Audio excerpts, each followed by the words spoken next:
recording has stopped. Okay, so anyway, Careermap publishes career-made publications. We do these for ourselves, but we also do them bespoke for, like, for instance, regionally for Essex County Council as an example.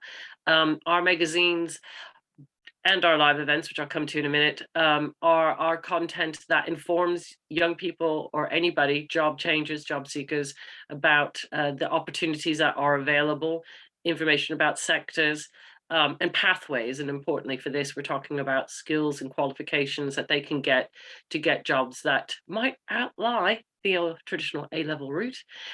So as you can see, we've got all of our links on here that you can subscribe for free.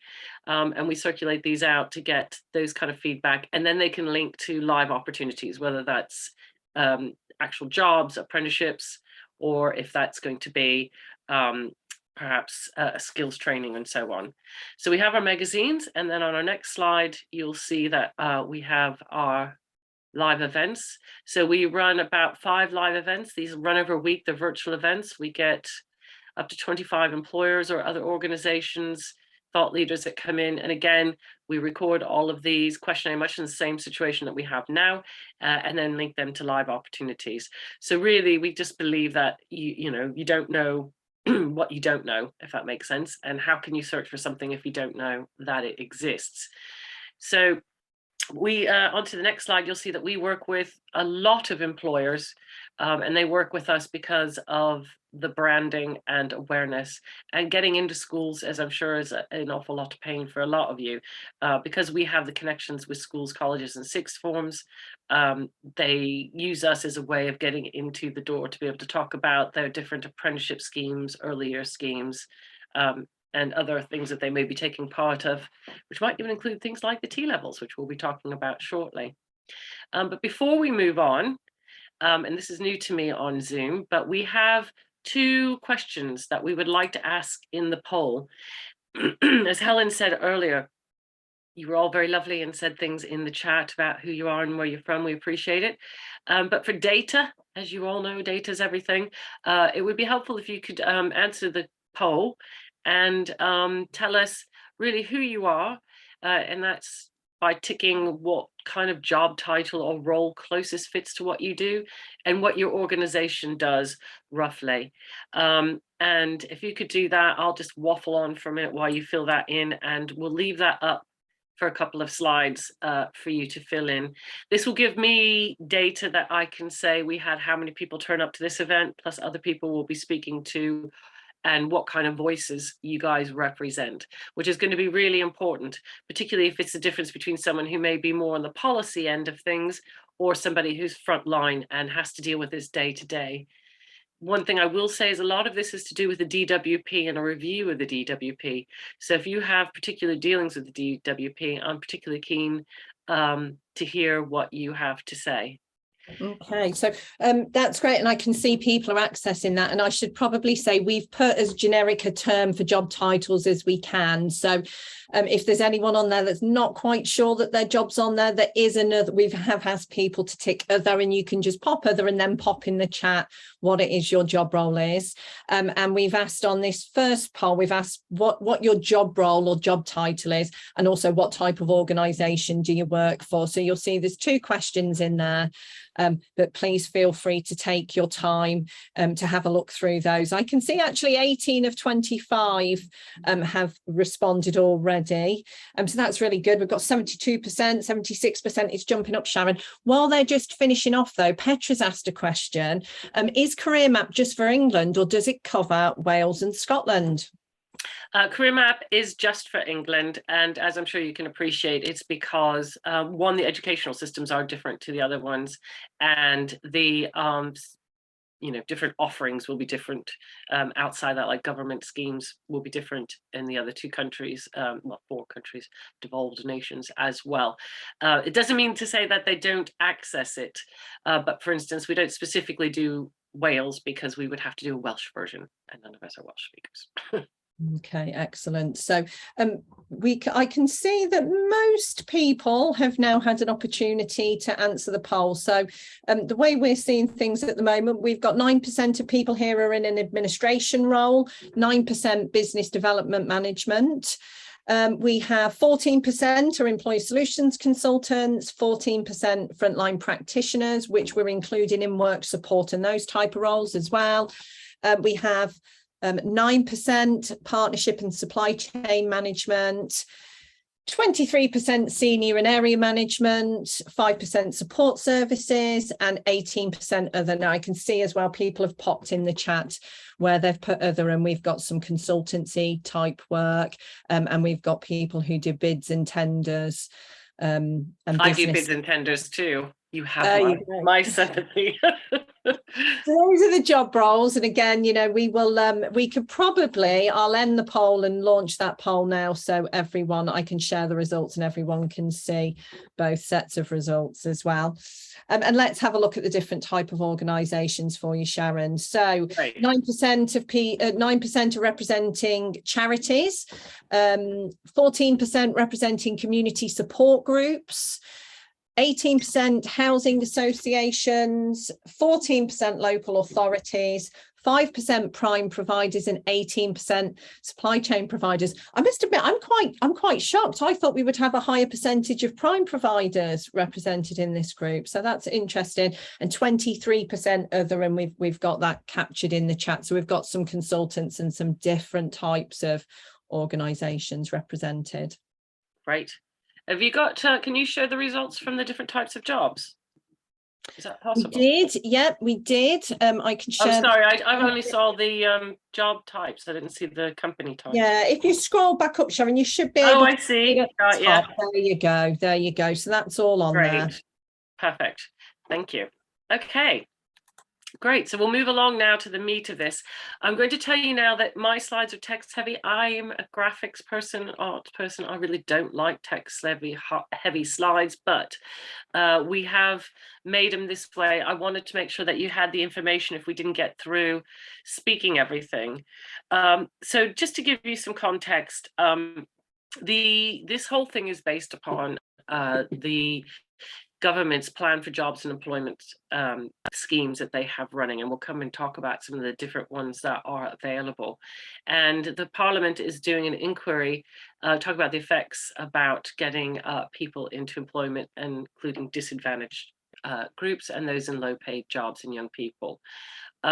We've been invited to provide a response for this inquiry, and like I said, a lot of it is going to be really pretty much about not only kind of broader what your views are of why things are happening the way that they are, but also specifically about the DWP and their delivery. That's part of the reason why I said if you wanted to keep things confidential and you wanted to say something that may be a little bit challenging, we can make sure that we want you to speak as freely as you can. Also at the bottom, obviously you can't click on them now, but I have embedded the links about which sort of policy documents that you can look at if you want to dig further when you see the slides to have a look about specifically what we're talking about. So moving on. Right, so excuse me for just reading the slide, but it kind of says what I want to say. Some groups of people such as disabled or young people tend to do less well in the labour market than others. And how has the pandemic affected that? These are broad questions. We're going to drill down, but at any point, if you see these questions and you've got some immediate things that hit you right where you want to say something, feel free to put it in the chat, because I'd like to hear your views as we go along, but also, we can pick them up when we see them, and Helen will ping me if there's any specific questions that you guys have. So we know that the number of vacancies are at a record high, and we've heard at the recent IEP conference that it's really interesting reasons why are employers not filling those vacancies. And there's a lot of reasons, but I do think we have to think about the impact of the pandemic in the sense of how we all know it's affected everybody's attitude about work and expectations on them. Employment levels are still lower than their pre-pandemic level. What's driving that? And how important is employer support provision in addressing it? And then what's increasing in economic inactivity? For example, young people with health conditions and older people. I think it's really important, that question. And I would really like to hear how you see or think economic inactivity is defined in your view. Inactivity is a funny word in my view, but they will be speaking predominantly about the fact that if we've got such low unemployment, why isn't the economy doing better? Well, of course, there's enormous number of big reasons for that. The energy crisis possibly being one of them. But again, I'd like to hear your views on what you think that could potentially mean. So if we go into the next slide, we'll start drilling down on some specifics. So this is talking about some of the programs that the DWP is currently running. If I'm looking off screen, it's because I've got a monitor over there, so don't think I'm getting distracted. But it's really asking what has the impact of the Way to Work campaign has. So if you could pop in the chat, if you have had any dealings with the Ways to Work, it'd be great just to know that you have. If you don't want to make any comment, just knowing that I may come back to you later about that for more specifics. But we also want to know how effective the DWP's employment support programs will be. And these can also include things outside of the Way to Work program, like the Work and Health program, Kickstart, Restart. And there's also other specialist programs such as sector-based work academies or youth offer. Paul, I think it's very funny, your comment about you haven't heard the Way to Work program, and I'm not laughing at you, I'm laughing with you. I think there's a lot of schemes that exist that people are unfamiliar with. It's quite a complex thing to go through now, but we can make sure that, drop in some links about that. I'll try to do that. If not, I'll make sure I get you the information. But it'd be good to know which of these programs you have involvement with. So we have two poll questions for this. The first one is, how has the pandemic affected employment of young people and those with disabilities? And then we also are asking, what's stopping employers from filling those vacancies? So I've launched the first one, and we'll do this one on its own, and then we'll do the second one. So you should now all be able to see that poll. How has the pandemic affected employment of young people and or those with disabilities? And I can see we're getting lots of answers coming through now. We've got about 32% of people have answered so far, so still a ways to go, but it's jumping around a lot, isn't it? While we're waiting for that, Helen, has there been any other comments or questions so far in the chat? We've got a comment from Deb, and she says a big question, and one I have just this morning had deflected by a DWP rep: quality of work, 0 hours, and how that impacts on universal credit. Yes, I mean, these are sort of questions that frankly, I don't think I'm in a position to answer, but it is an interesting question. And I think it's something that we're hearing about in the news quite a lot, aren't we? About, it almost seems as if the ways to gain any benefit are made with so many if, ands, or buts. It makes it very, very difficult to actually claim things. But then also, it seems to me that if you make it that complex, then it delays the whole system anyway, because you're putting added need for getting evidence and so on, which could be painful both for the DWP and for the applicants. Okay, so we do have some comments. We'll come back to those while we're giving people a chance to answer the next question. But the question we put around the effects of the pandemic, we can see, I hope you can all see on the screen now, that 61% agreed that the three key areas were lasting mental health issues, feelings of isolation, and lack of careers information or guidance. And then a further 17% thought poor transportation links. And then we have 9% who have popped comments in the chat. So I'll just see.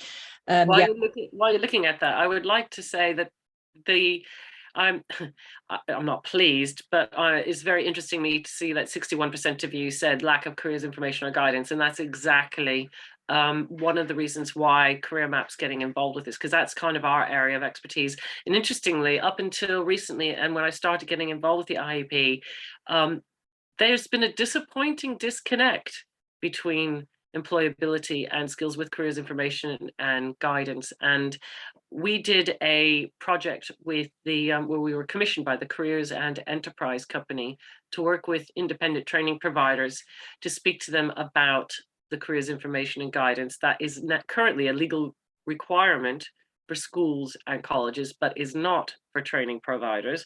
But it is definitely moving in that direction. And if any of you work in that area, you will know that if you are Ofsteded, they're starting to ask more and more about those questions. So it's interesting for me to see that we're not off the mark here, that that it is creating real problems for everyone.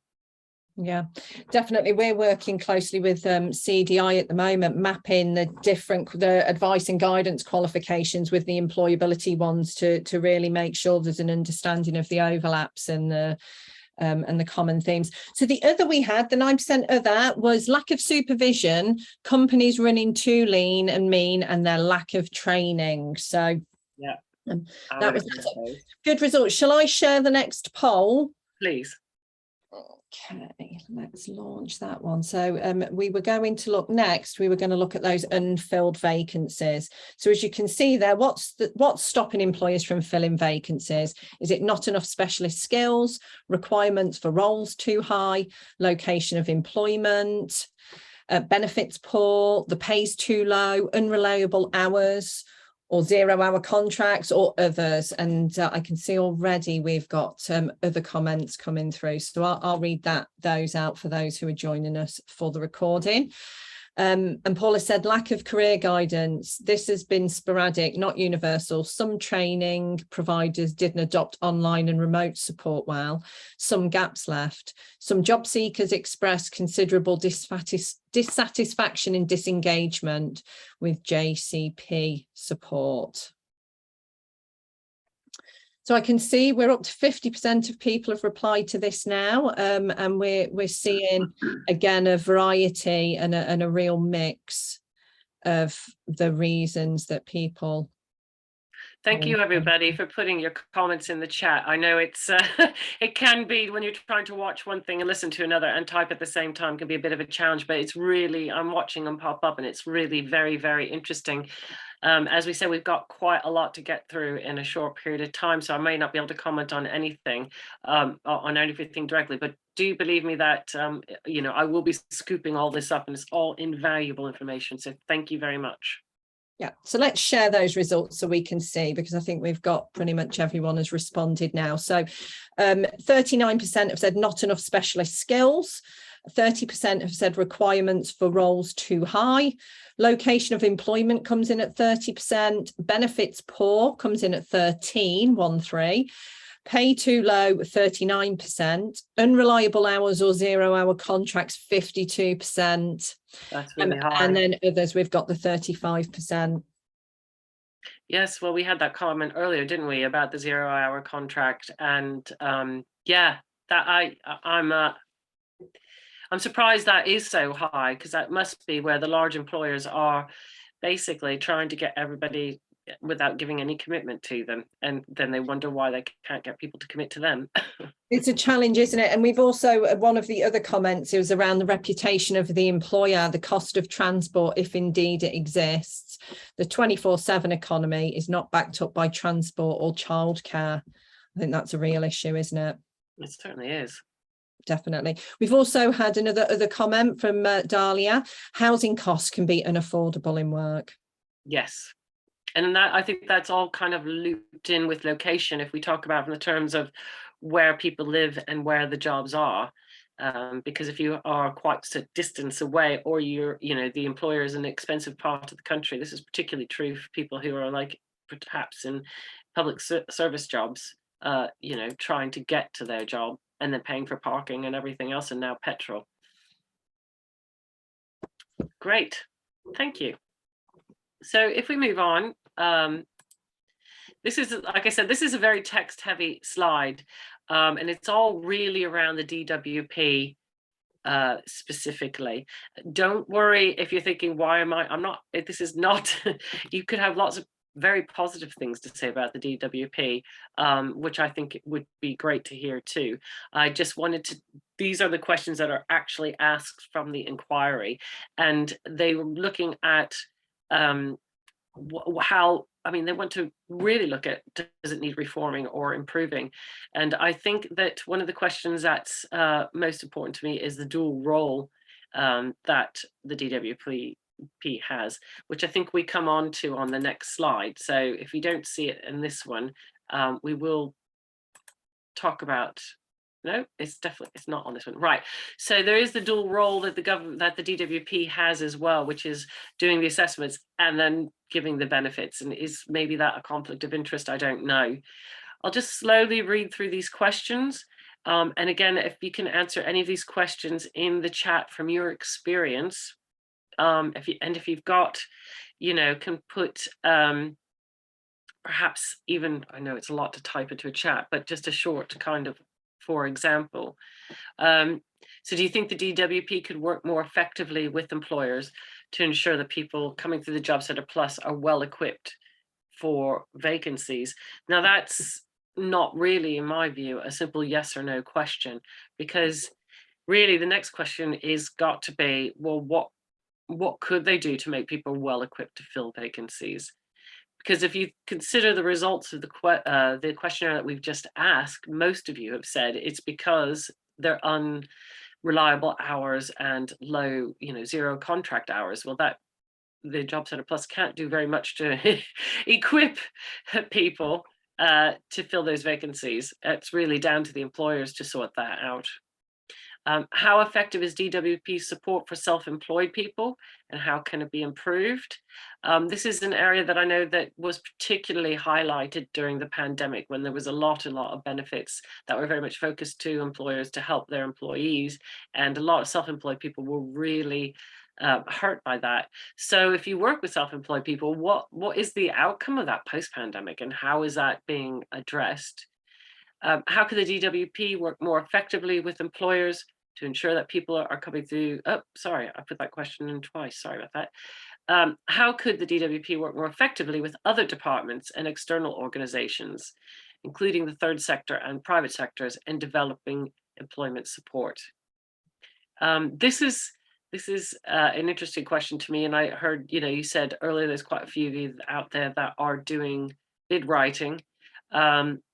And it's quite a painful process, bid writing, and it is such a hard question to answer from the point of view. Of course, you want bid writing in the sense that giving fair chance at contracts, but when you're an SME, particularly trying to weigh up the value of essentially gambling by setting aside people's job just to apply for tenders that they may or may not get.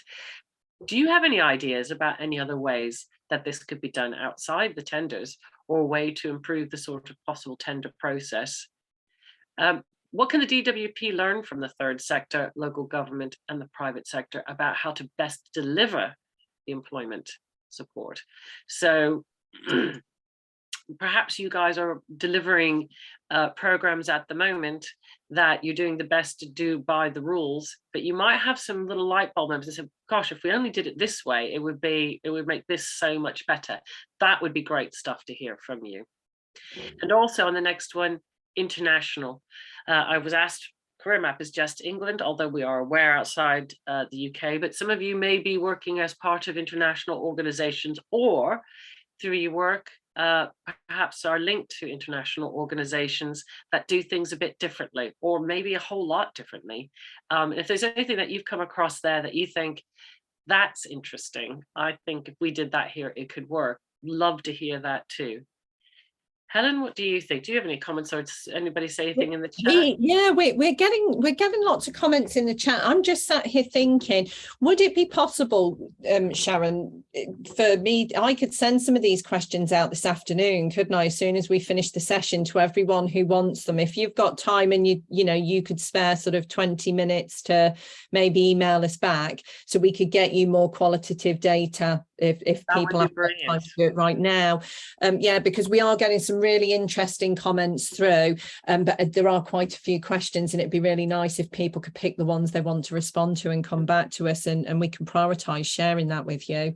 That would be great. We've got one comment here: where the relationship has worked best is where there's been real clarity between DWP and employers on the employer's expectation around candidates, key behaviours, attitudes and critical requirements, e.g. in construction, the need for drug and alcohol testing avoids a number of those referred getting up and leaving after 5 minutes when we mention that sort of thing.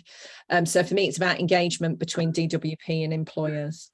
That's a really interesting comment, that last one, because we were actually speaking with the Prisoner Education Service, and that same question of once they have become ex-offenders, they're basically just given a list of apprenticeship providers.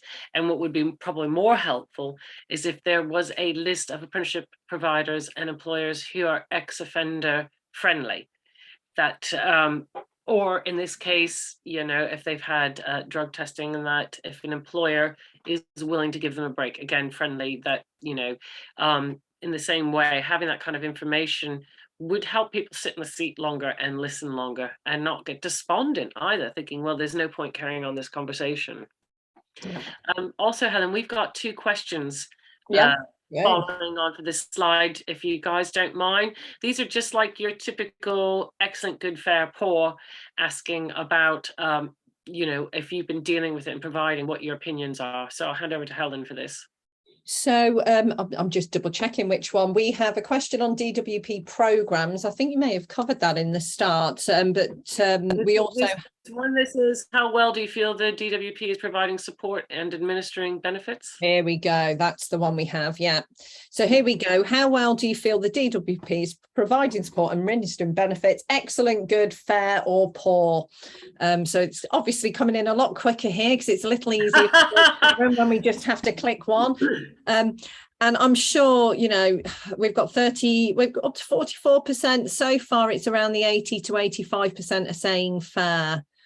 Okay, not disastrous then. Not a disaster, but we've got 0% at excellent and only 7% at good. About 51% of the people on the session so far have responded. So we'll give people a little bit more time to see what they want to think. It's worth saying that all of these polls are anonymous, so you can, if you feel it's poor and you want to say it's poor, you can do so, because we are obviously collecting these polls anonymously, because we really do value that open and honest feedback. We will protect you, don't worry. It's in our interest for you to be open and honest, so we will definitely make sure. And Deborah, were you just the one that just said us a comment ago about, you call the JCP the Benefit Opening Centre? I'd love to know what you mean by that. That is an interesting one, isn't it? So we're at 70% now, and it's staying around about the same. So I think we'll close this in a second and share those results. Because I suspect everyone who's comfortable to answer that question has. So we can see that excellent was 0%, good was 5%, fair was 79%, and poor was 16%. I hate to say it, but I think that's better than I expected. Yes. And which is good. Yes. Yeah. And then there's a second part of the question, and this is what I was saying about their dual role, of both providing employment support and administering benefits. Right. This is a second. Yeah, there we go. Great. That's it's, I need to relaunch that because for some reason it's sharing the results that everyone said 0%. So here we go. Let's try again. There we go. So that dual role now. Okay, so it's jumping up again quite quickly. We're quickly to about 40% of attendees have answered. And at the moment, we're seeing around 20% are saying good, around 50% fair, and around 33% are saying poor. But this will change as we move towards the last few people deciding which way they want to go on those. Again, we're not seeing anyone come in at the higher level, the excellent. So I think we might be just about there. We'll give it another 5 or so seconds for people to pop an answer in. We're about 80% of people have responded now. So I don't think it's going to change massively now. So I will share. Every time I go to share the results and stop the poll, Sharon, someone else slips an answer. We'll do it from there. That's good. That's fantastic. Thank you, everybody. And I'm sorry if I'm just aware of the time and giving you time to answer all the questions. But so for the dual role, we have 14% saying they handle it well or good. Fair at 48% and poor is 38%. So a lot higher this time. Yeah. For poor. Yeah, I think it is something that I'm particularly interested in. And if you have any comments that you want to drop in the chat of what do you see the issue of them managing both? What do you see creates problems and could lead to them giving a fair or poor? Sounds like the weather forecast, doesn't it? Fair. No, if it's weather forecast, Sharon, we need it to be excellent, don't we? That's the weather forecast. Super. Okay, so if we move on to the next slide. Right, so this is a more question that's like about policy, and really, and it's kind of more higher, broader question. Do you think the government should provide employment support to people who are not on benefits? I've actually put this up as a poll question as well, but the question that we can't answer from the poll is how could that support best be provided? So if they're not actually getting benefits and you think the government should help, and right now with the energy crisis, that's a really big question, because there's a lot more people now who are struggling to meet needs than they would have done previously that have had jobs, so they might the whole family may be working, and up until now it hasn't been an issue, but with the cost of living increasing quite so quickly, you're going to have a lot more people who are not on benefits. But should the government be supporting them, and what should that look like? Okay, so I've launched the poll so people can answer the question, should the government provide employment support to people who are not on benefits? So we can see that's jumped up to 50% have answered that already. So, and then obviously once you've answered that, please do feel free to share in the chat how the DWP can the employment services best support that in-work progression. So we've got about 65% of attendees have answered that question. So at the moment, we're sitting at around 70% have said yes, 17% have said no, and 11% have said not sure. So we will give that another 60 seconds or so for people to answer. It'd be interesting to know maybe some of the thoughts as to why you've answered yes or why you've answered no for that question. Yeah, I mean, and if it's the government, we're talking about the government more broadly, not just the DWP here. And I think you kind of need to take your head out of that space too, because on the inquiry it says it quite specifically on this question. And again, these questions aren't my questions, these are questions specifically from the inquiry. So if the government itself is asking, should they be doing this, they're also saying, how could that be supported? They're not necessarily just saying the DWP. So that could come, if you think more broadly, like we're talking about the Department for Education, with the skills training and so on, and other things that might be able to help people. It doesn't give them money though, but it is a different kind of support.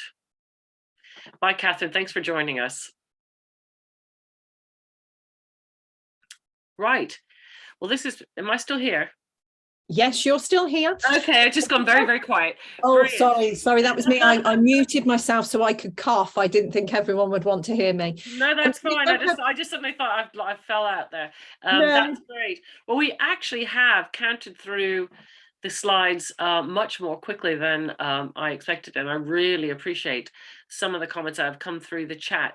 And this is kind of the end of the presentation. The next slide is simply my contact details, so you can follow me on Twitter.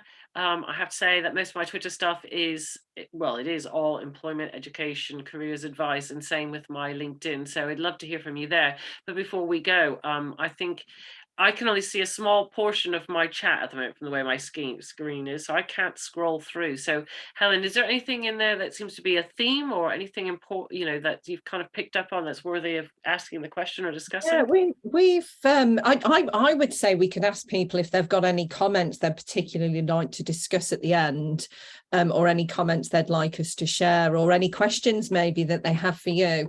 Around my question around maybe why the people who had sort of said no, we shouldn't offer employment support to people who are in work. We've had a response, and I think it's quite interesting around the answer no being because we know that the DWP are already really stretched, and their current service would suffer. So it's more from the point of, if you're struggling already, putting even more pressure on is going to impact on the service there. Marcus said there was a really good question around the dual role of DWP/JCP. Of course, there used to be separate agencies, but now we need to factor in the integration of skills training as well. JCP is a government subsidised provider, but seems to have lost its focus after hoovering up 80% of the sector's funding. Employability, skills, IAG and further services should be outsourced as swiftly in the customer journey as possible, in his honest, or it could be humble opinion. I think honest opinion either way. So an interesting comment there. It's interesting. There was a couple of comments about delivery of the provision and LMI, and I think this is something that we work quite closely with an organization called Lightcast. I believe their CEO is one of your fellows.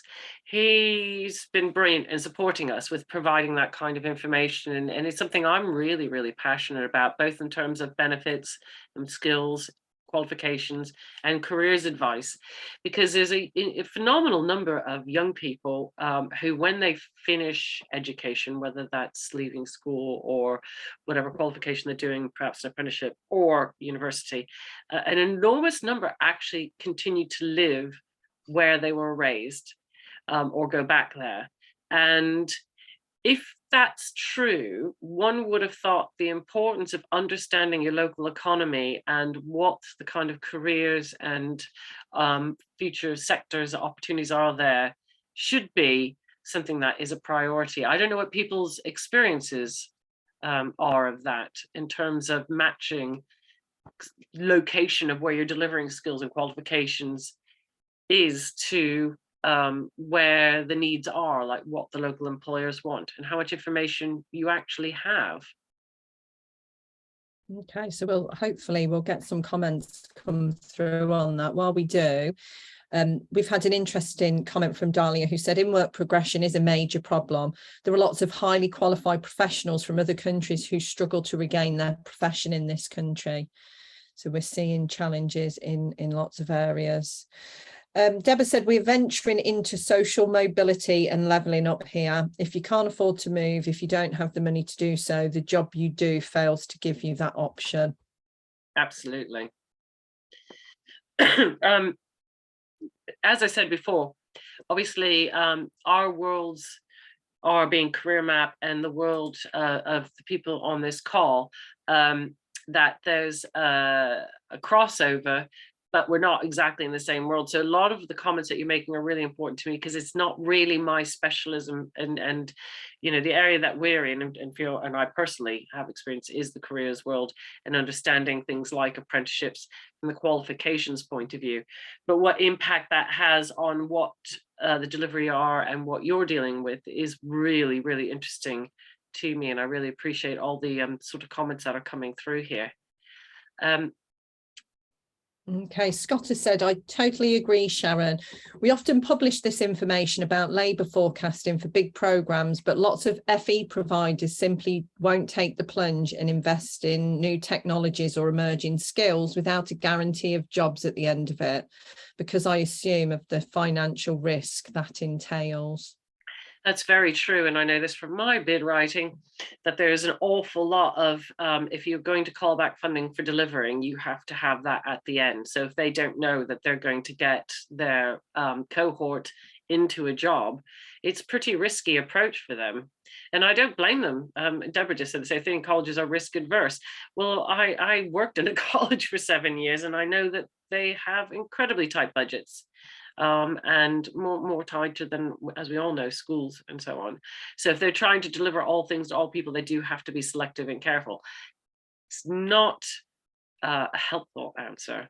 But does anybody have any ideas how that could be fixed? We're saying the colleges are risk adverse. We're saying colleges can't afford to take risks. I mean, the obvious answer is to give them more money, but how could we do that? How could we suggest to government that we could help FE colleges address some of these issues by doing what? Any ideas? Now you're putting them under pressure. That's a tough question for everyone who's skipped lunch. Hopefully they've managed, hopefully you've all managed to eat lunch, but while we've been keeping them on the fingers on the buttons, aren't they? So Deb says, isn't it funny? It's not lack of money, but that we fail to plan. So we seem to be constantly planning to fail, fund tomorrow and not last decade at colleges. And Paula said, colleges can afford to take risks if most of their initiatives are successful. Yeah, I can see that, Paul. It's kind of the flip of what we were saying before, though. You know, it's that if, isn't it? If most of their initiatives are successful, I assume perhaps you're talking about they have a lot of initiatives that they are delivering that are successful, that will give them the bandwidth to perhaps try something new. So Jeanette has said, maybe work more closely with employers and respond more quickly to change. Yes, that's something that we deal with quite a lot. So in Careermap, we deal with hundreds of employers, and from different sizes. Lots of them are very large, and we're an SME, and we're used to being able to respond very quickly to change. We can, but when we deal with some of the not-for-profits or some of the colleges, you know, they are a bit like a tanker. You know, they can't just suddenly start changing direction, and that's one of the things that causes some kinds of risk in the long term. And you know, kind of waiting to see what happens, like for instance the introduction of T-levels. I mean, for us, we deal very much in the work experience world, with schools as an example. Schools already have to provide a lot of work experience for young people. Now T-levels have a requirement that 30% of the delivery is with employers. Well, that sounds like a great idea in principle, but if you are actually out somewhere where there's not that many employers to support that many young people, what happens then?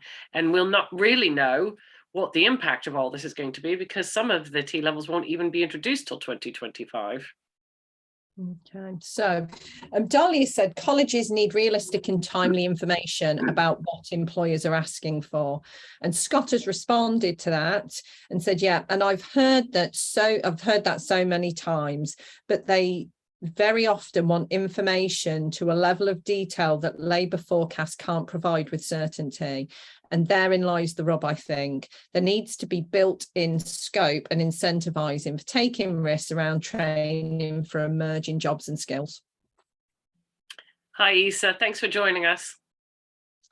He's off now. This is really great stuff. I really have enjoyed this interaction that's going on. It's the problem with the virtual world. I'd love to have everybody sat around the table and really have a chat. And thank you, Helen, for offering to take this beyond today, so that, you know, we can explore some in more detail, collate what we've got from the polls, what we've got from the chat, and then for those people who haven't attended, perhaps those of you who've got friends or colleagues that are in the IEP or other people in the sector that you think would be interesting to have these discussions with and want to feedback those comments to me, that would be brilliant. Okay, so what we can do then, Sharon, and this is for everyone here, what we can do is maybe we can revisit your slides later, Sharon. If you can send me a list of the questions that would be really useful, and we can send those out to everyone who registered for the session, because some of the people who've registered might not have attended. Because I know that, you know, we had quite a lot of registrations, so we can do that, and we can put quite a tight deadline on it for people who can, and we'll get that back to you. And I'll make sure I include everyone who has attended, because obviously you may have some more comments and some thoughts afterwards. Yeah. I can see there's quite a few more comments that have come in here, as well as we're winding up. You know, a few people have had to leave, but Andy said colleges always deliver what they have always delivered and don't always pivot to respond to the changing landscape.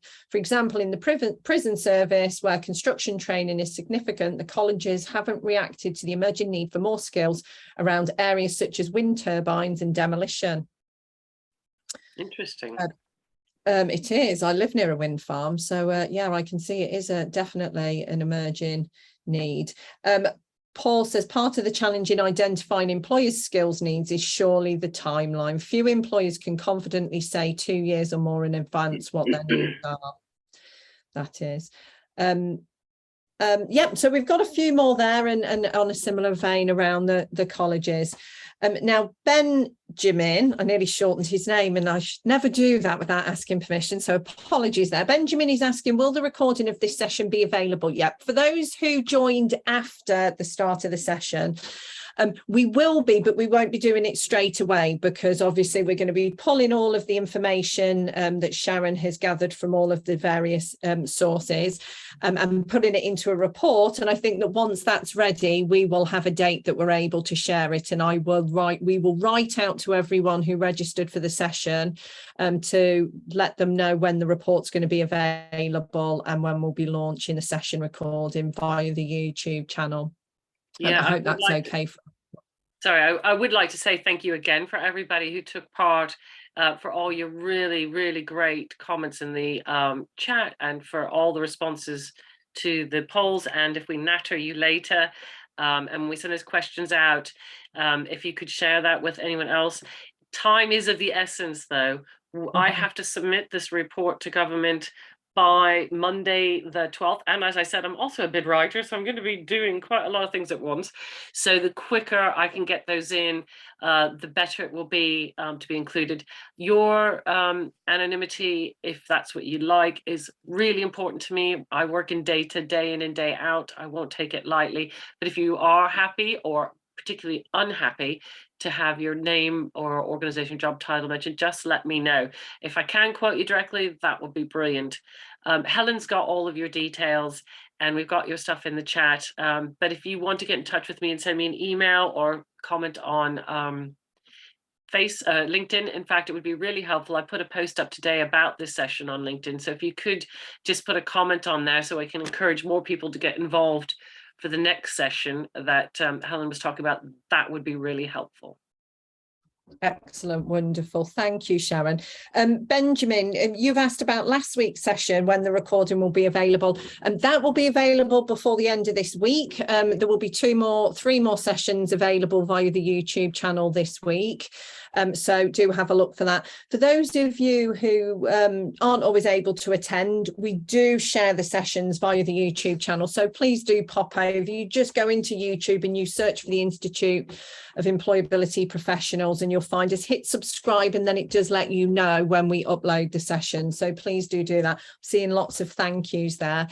Thank you very much, Sharon. It has been really interesting. We'll pick up with you later to get those questions out for people ASAP. Thank you to the IEP team for joining me today, as I was a bit worried about my Wi-Fi dropping out, but I seem to have made it through. For those of you who are hoping to attend the IEP Digital Technology Conference, do pop to the IEP website, myiep.uk, and you can register there. It is free. It's happening in just 3 weeks' time now, and next taking you through a session just to show you how to use the platform for the Digital Technology Conference. It's live now, and you can actually be going into that now and networking with people straight away, sharing your thoughts, meeting new people, asking questions to people, and just getting involved. So please do that, or join me next week where I'll talk you through what you need to do. And then the following week, the 14th of September, we will be having that self-employment session. So it's going to be all around self-employment and supporting program participants around self-employment. So we'll be looking at what types of people are more suited to self-employment, and we'll also be looking at things like how you assess and how you gather evidence of self-employment. So it's going to be a really good and exciting Live Learn Lunch for you all. So thank you very much for joining us today, as ever. I will be reaching out via email later, and I look forward to hearing back from you all and seeing you all on future Live Learn Lunches. Thank you, everybody. I'm going to stop the recording there. Thanks a lot. Bye-bye. Goodbye.